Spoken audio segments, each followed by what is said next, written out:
Hello guys, कैसे हैं आप लोग? मैं उम्मीद करता हूँ कि आप सब अच्छे होंगे। सो आज हम लोग शुरू करने वाले हैं कंडीश कंडीशनल स्टेटमेंट पाइथन में, ठीक है? सो लेट अस स्टार्ट, ठीक है? और कंडीशनल स्टेटमेंट में हम लोग आज 3 टॉपिक्स के बारे में सीखेंगे, ठीक है? सो वो 3 टॉपिक्स क्या-क्या होगा? वो होगा इफ एल्स और इफ, एलिफ और एल्स, ठीक है? सो उससे पहले मैं ये उम्मीद करता हूँ कि अगर आपको मेरा चैनल अच्छा लग रहा होगा, इजी वे में सब कुछ समझ में आ रहा होगा, तो आप लोग इस चैनल को लाइक, शेयर एंड सब्सक्राइब करिए और कमेंट करिए, ठीक है? और ज़्यादा से ज़्यादा लोगों तक इसको पहुँचाने की कोशिश करिए, क्योंकि मैं आपको वादा करता हूँ कि इस चैनल के बाद आपको किसी भी और सोर्सेज़ से पाइथन पढ़ने की ज़रूरत नहीं। यहाँ से पाइथन आपको बहुत अच्छे वे में मैं सिखाने वाला हूँ, ठीक है? तो चलिए शुरू करते हैं पाइथन, ओके, में कंडीशनल स्टेटमेंट, ठीक है? तो पहले मैं बताता हूँ कंडीशनल स्टेटमेंट होता क्या है, ठीक है? सो कंडीशनल स्टेटमेंट सिंपल सा है। फर्स्ट उसमें है इफ कंडीशन, ठीक है? तो पहला हम लोग पढ़ने वाले हैं इफ कंडीशन के बारे में, ठीक है? सो इफ, सो सबसे पहले इसका सिंटेक्स क्या होता है वो बताता हूँ। इफ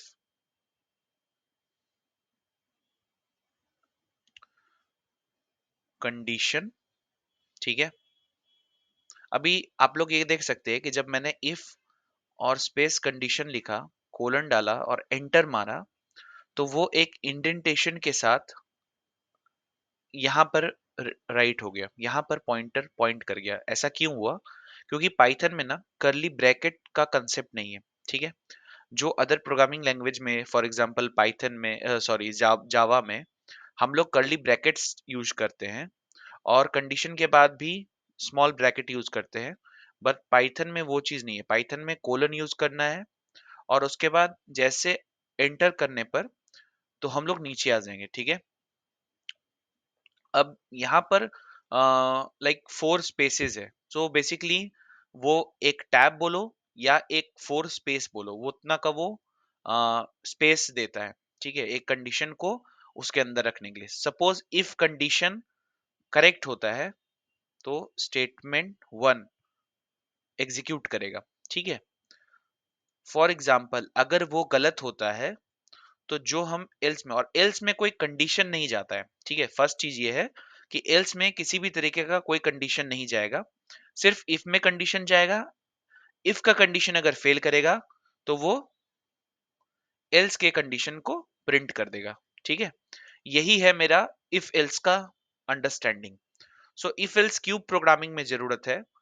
ये बोल सकते हैं कि किसी भी बड़े बड़े सॉफ्टवेयर का बेस होता है कंडीशनल स्टेटमेंट, क्योंकि प्रोग्राम में या तो ऐसा हो तो ये करो, वैसा हो तो वो करो, ठीक है? तो इन द सेम वे हमारे प्रोग्राम में भी यही चीज होगा कि अगर इफ कंडीशन सेटिस्फाई हो रहा है, ठीक है, तो उसके अंदर जो कंडीशन स्टेटमेंट्स है उसको एग्जीक्यूट करो। वरना अगर कंडीशन सेटिस्फाई नहीं हो रहा है, यानी कि वो फॉल्स रिटर्न कर रहा है, तो एल्स को प्रिंट करो, ठीक है, या एग्जीक्यूट करो। सो फॉर एग्जांपल हम लोग एक लाइक छोटा सा प्रोग्राम लिखते हैं। फॉर एग्जांपल यूजर से इनपुट लेना हम लोग को आ चुका है, ठीक है? हम लोग एक यूजर से एज करके एक वेरिएबल बनाते हैं और यूजर को बोलते हैं enter the age, okay? So user एक एज एंटर करेगा, बट हमको पता है कि पाइथन में जो वो एंटर करेगा ना, तो वो स्ट्रिंग टाइप में होगा, तो हमको उसको टाइप कास्ट करना होगा, ठीक है? सो टाइप कास्टिंग के लिए हम स्ट्रिंग के आगे एक इंट मेथड में इंट इनपुट को पास कर दिए। ये आपको दिख रहा होगा, ये इंट मेथड है, इंट फंक्शन है, उसके अंदर हम इनपुट पास कर दिए, ठीक है? ये वाला फंक्शन, इंटरनल जो फंक्शन है, वो यूजर से इनपुट लेगा। यूजर जो भी डालेगा वो एज अ स्ट्रिंग ट्रीट होगा। बट ये जो बाहर में इंट है, वो उसको टाइपकास्ट करेगा इंटीजर फॉर्मेट में, इंटीजर टाइप में, ठीक है? अब क्यों हमको इंटीजर चाहिए? क्योंकि हमको कुछ कंडीशन में कैलकुलेशन करना है। फॉर एग्जांपल कंडीशन चेक करना है, तो वो स्ट्रिंग के साथ तो हो नहीं सकता, ठीक है, तो उसको इंटीजर टाइप लेना होगा क्योंकि हमको एक नंबर ले रहे हैं, करेक्ट, एज एक नंबर है। सो अब हम लोग करते हैं कि if age greater than greater equals to 18, अगर एज मेरा ग्रेटर और इक्वल टू 18 है तो enter print you can vote. ठीक है, तुम वोट कर सकते हो। ठीक है, अब else print you cannot vote. Okay,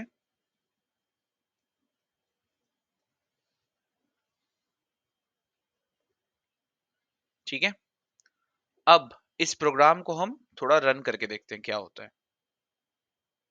inter the as मांग रहा है, 12 एंटर किए, यू कैनॉट वोट। क्यों?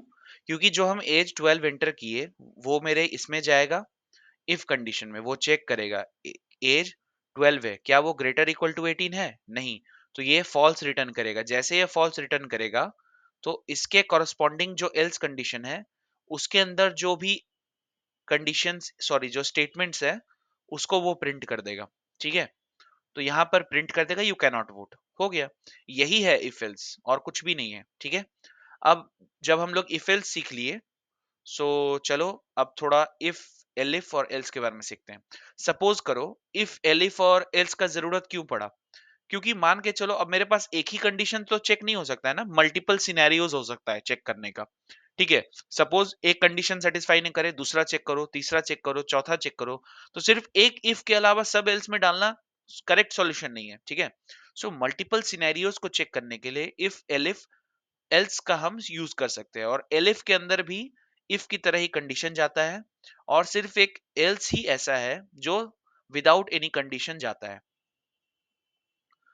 एक और चीज, एल्स जो है ना कभी भी बिना किसी इफ के एग्जिस्ट नहीं कर सकता। अगर मेरे प्रोग्राम में इफ नहीं है तो सिंगल एल्स एग्जिस्ट नहीं करेगा। ठीक है, बट एक सिंगल इफ और मल्टीपल इफ्स और मल्टीपल एल इफ एग्जिस्ट करेगा विदाउट एन एल्स। ठीक है, मतलब एल्स का होना मेरे लिए मैंडेटरी नहीं है, बट हम लोग डालते हैं कि सपोज अगर वो सारा कंडीशन फेल कर रहा है तो एटलीस्ट एक एल्स के अंदर वो एग्जीक्यूट करे। इस कारण से हम लोग उसको डालते हैं। ठीक है, so let us take and enter the mark. Suppose हम लोग एक प्रोग्राम लिख रहे हैं जहां पर यूजर से हम एक मार्क्स ले रहे हैं। ठीक है, तो जो भी मार्क्स आएगा उसके बेस पे हम यूजर का ग्रेड डिसाइड करेंगे। ठीक है, सो इफ यहाँ पर वेरिएबल भी उसको चेंज कर देते हैं, मार्क्स कर देते हैं, एम के कर देते हैं। ठीक है, सो इफ एम के ग्रेटर देन और इक्वल्स टू 90 एंड, ठीक है, 90 से ग्रेटर हो, इक्वल टू हो। ठीक है,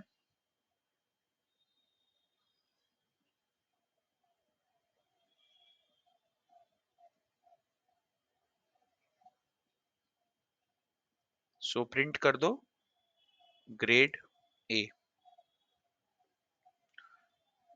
एलिफ एम के greater equals to 80 and mk less than 90। ठीक है, तो इस केस में क्या करो, ग्रेड बी प्रिंट कर दो। ठीक है, मतलब कि अगर मेरा मार्क्स ग्रेटर इक्वल्स टू 90 है तो ग्रेड ए प्रिंट करो, और अगर मार्क्स इन दोनों कंडीशन के बीच में यानी कि ग्रेटर देन 80 है, इक्वल टू 80 और लेस देन 90 है तो ग्रेड बी प्रिंट करो। ठीक है, अब एक और एलिफ डालो, mk greater equal to 70 and mk less than 80, print grade c। एक और एलिफ डालो, mk greater equal to 60 and mk less than 70, तो print grade D else print fail. Okay, so इसमें अब चलो इस प्रोग्राम को एग्जीक्यूट करते हैं। सो कंडीशन समझ में आ रहा होगा तुम लोगों को। हम यूजर से मार्क्स लेंगे, उसको टाइपकास्ट करेंगे स्ट्रिंग टू इंटीजर में। उसके बाद मल्टीपल कंडीशन हम चेक कर रहे हैं, मार्क्स का रेंज चेक कर रहे हैं। अगर ग्रेटर इक्वल टू 90 है तो ग्रेड ए उसको मिला है। Greater equal to 80 but less than 90 है तो ग्रेड बी है। Greater equal to 70 but less than 80 है तो ग्रेड सी है। Greater equal to 60 but less than 70 है तो ग्रेड डी है। वरना अगर वो लाइक ग्रेटर इक्वल टू 50 के ऊपर है बट लेस देन 60 है, बाकी सारे केसेस में वो फेल है। ठीक है, सो लेट अस एग्जीक्यूट। सपोज मेरा मार्क्स है 30, तो हमको पता है 30 तो किसी कंडीशन में नहीं है, वो एल्स वाले में ही जाएगा। Enter, fail. फिर से रन करते हैं। 93, 93 हमको पता है फर्स्ट ही कंडीशन सेटिस्फाई करेगा। एक और चीज, अगर वो एक कंडीशन इसमें सेटिस्फाई कर जाता है ना, तो वो फिर अलग अलग कंडीशन में जाकर चेक नहीं करेगा। एलिफ एलिफ दूसरे एलिफ में चेक नहीं करेगा। हाँ, अगर तुमको दूसरे भी कंडीशन में चेक कराना है तो सिंगल इफ डालो ना, सिंगल इफ का यूज करो। मल्टीपल सिंगल इफ तुम यूज कर सकते हो। मतलब एक इफ, दूसरा भी इफ डालते, तीसरा भी इफ डालते, तो वो क्या करता है, एक इफ सेटिस्फाई, एक इफ के ट्रू होने के बावजूद वो दूसरे इफ को भी चेक करता, तीसरे इफ को भी चेक करता। बट यहाँ पर हम इफ, एलिफ और एल्स लैडर स्टेटमेंट है, इसको ना टेक्निकल वर्ड में बोल सकते हैं if elif ladder statement. If elif ladder statement क्यों? क्योंकि इफ है, मल्टीपल एलिफ है, और लास्ट में एक एल्स स्टेटमेंट है। मतलब कि अगर ऊपर वाले में से कोई एक भी कंडीशन सेटिस्फाई हो जा रहा है, तो वो उसके नेक्स्ट में चेक नहीं करेगा और इस कंडीशनल कंडीशन से सबसे बाहर आ जाएगा। ठीक है, तो सपोज मेरा 93 मार्क्स मैंने एंटर किया, एंटर करूंगा यहाँ पे, ग्रेड ए आ गया। क्योंकि वो फर्स्ट चेक करेगा मार्क्स ग्रेटर इक्वल टू 90, 93 तो ग्रेटर है 90 से, तो ग्रेड ए प्रिंट कर देगा। अब वो ये सारे कंडीशन को चेक नहीं करेगा बारी बारी। ठीक है, तो यही चीज है। सपोज मैं एक बार और रन करके दिखाता हूँ। लाइक मैं इस बार मार्क्स देता हूँ 72। तो 72 मतलब ग्रेड सी, क्यों? क्योंकि मेरा जो मार्क्स है वो ग्रेटर देन इक्वल टू तो 70 है बट लेस देन 80 है, तो बस ग्रेड सी प्रिंट हो जाएगा। समझ में आ रहा है? तो यही है, और कुछ भी नहीं है। अब इसमें एक और कंडीशन हो सकता है, nested looping, sorry nested conditional statement. मतलब मैं बताता हूँ नेस्टिंग का मतलब क्या हुआ।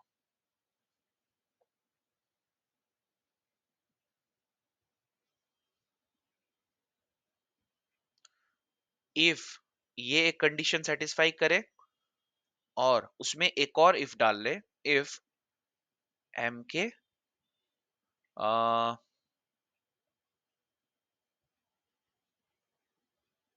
सपोज एम के परसेंटाइल 2 इक्वल टू 0। ठीक है, तो प्रिंट करो ऑल गुड। मतलब ये कोई मतलब लॉजिकल नहीं है, बस मैं समझाने के लिए बता रहा हूँ कि नेस्टिंग क्या होता है कंडीशनल स्टेटमेंट में। सो या किसी भी कंसेप्ट में नेस्टिंग का मतलब क्या होता है। सो नेस्टिंग का मतलब होता है कि इफ, इस इफ के अंदर एक और इफ, या किसी और इफ। अब देखो ये कोई जरूरी नहीं कि एक ही इफ हो, और भी इफ हो सकता था, मल्टीपल इफ हो सकता था। ठीक है, तो इसको हम लोग बोलते हैं नेस्टिंग ऑफ कंडीशनल स्टेटमेंट्स। आगे जब हम लोग लूपिंग सीखेंगे तो उसमें भी नेस्टिंग होता है।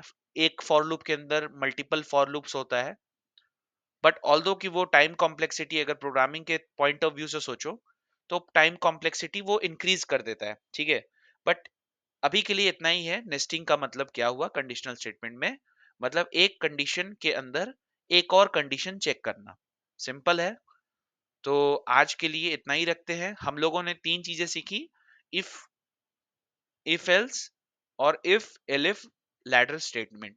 ठीक है, और अगर चैनल अच्छा लग रहा हो तो लाइक शेयर एंड सब्सक्राइब करो। Thank you. चलो।